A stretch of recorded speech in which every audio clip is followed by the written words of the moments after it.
രക്ഷയ്ക്കായി വന്നവനും പുനരുദ്ധാരണത്തിന് വർദ്ധത്തിൽ ഐക്യമായി നവീകരണത്തിന് വേണ്ടി പരിപാലിക്കുന്ന വിഷയതമ്പുരാനെ ഞങ്ങൾ നിനക്ക് സ്തുതിയും സ്തോത്രവും സമർപ്പിക്കും. മക്കളിലപ്പൻ കൃപ ചെയ്തതുപോലെ ഹല്ലേലൂയ, ഭക്തന്മാരിൽ ദൈവം കൃപ ചെയ്യും. നിൻ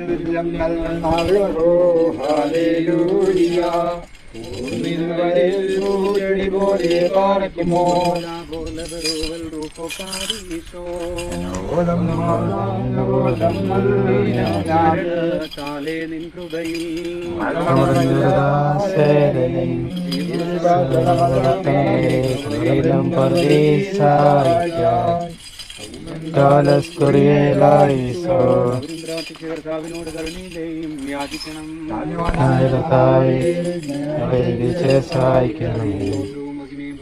അനശ്വരമായ കീർത്തിയും എല്ലാ നേരത്തിലും വിടവിടാതെ അർപ്പിക്കുവാൻ ഞങ്ങൾ യോഗ്യരായി തീരണമേ. മരണകാലങ്ങളും മരണത്തിനായിക്കുകയും ഞങ്ങൾക്ക് വേണ്ടിയുള്ള ബലിയാൽ ആദാമിന്റെ മക്കളെ പുണ്യമാക്കുകയും ചെയ്ത ഉത്തമനായ കർത്താവിനെ ഓർത്ത് മഹത്വപ്പെടുത്തണം. തനിക്ക് തന്റെ ദാസിക്ക് വേണ്ടി ഞങ്ങൾ പ്രാർത്ഥിക്കുന്ന ഈ സമയത്തും എല്ലാ പെരുന്നാളുകളിലും നേരങ്ങളിലും കാലങ്ങളിലും ആയുഷ്കാലം മുഴുവനും സ്തുതിയും ആരാധനയും ബഹുമാനവും യോഗ്യമാകുന്നു. ഇവരെ അനുകൂലമാക്കുന്നവനും കബറടക്കപ്പെട്ടവരെ ഉയർത്തെഴുന്നേൽപ്പിക്കുന്നവരുമായ കർത്താവേ, ഇന്ന് ഞങ്ങൾ ആർക്കു വേണ്ടി പ്രാർത്ഥിക്കുന്നു വാങ്ങിത്തോന്നുന്നു. വാക്കിയുടെ ആത്മാവിനെ കൈക്കൊള്ളണമേ. എന്റെ കർത്താവേ, നിന്റെ സ്നേഹിതന്മാരെ അബ്രഹാം, ഇസ്ഹാക്ക്, യാക്കോബ് എന്നിവരോടുകൂടെയും നിന്റെ തിരുവിഷ്ടം പ്രവർത്തിച്ച് നിന്നെ കുറിച്ചുള്ള പ്രത്യാശയിൽ നിർഭാവിച്ച വിശ്വാസികളോടുകൂടെയും നിന്റെ പിതാവിന്റെ വാഴ്ത്തപ്പെട്ട ഭവനങ്ങളിൽ ഈ ദാസിയെ വസിപ്പിക്കണമേ. ദാസിയെ ഉയർത്തെഴുന്നേൽപ്പിച്ചിന്റെ വലത്ത് ഭാഗത്ത് നിർത്തണമേ. ഞങ്ങളെല്ലാവരോടും കരുണ ചൊരിയണമേ. ഞങ്ങൾ ഒരുമിച്ച് നിനക്ക് നിന്റെ പിതാവിനും പരിശുദ്ധ റൂഹായിക്കും സ്തുതിയും സ്തോത്രവും സമർപ്പിക്കും. കടങ്ങൾക്ക് പരിഹാരവും പാപങ്ങൾക്ക് മോചനവും രണ്ട് ലോകങ്ങളിൽ എന്നേക്കും നാം പ്രാപിക്കുമാറാകട്ടെ.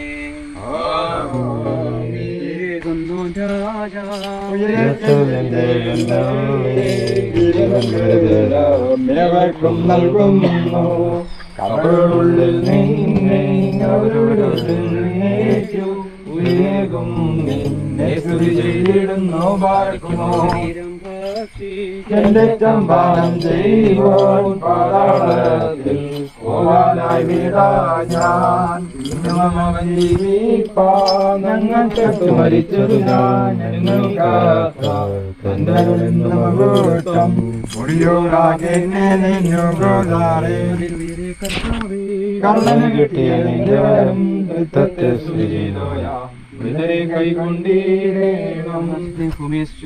നിങ്ങളെല്ലാവരും അനുഗ്രഹിക്കപ്പെട്ടവരാകുന്നു. ആത്മീയമായ പരിശുദ്ധ കുർബാനയിലെ പ്രാർത്ഥനയെ സംബന്ധിച്ച് നിങ്ങളെ ദൈവമായ കർത്താവ് വാഴ്ത്തട്ടെ.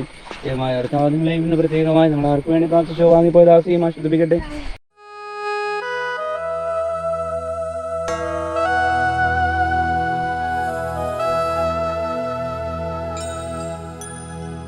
ഓ മാതാവേ, സ്വർഗ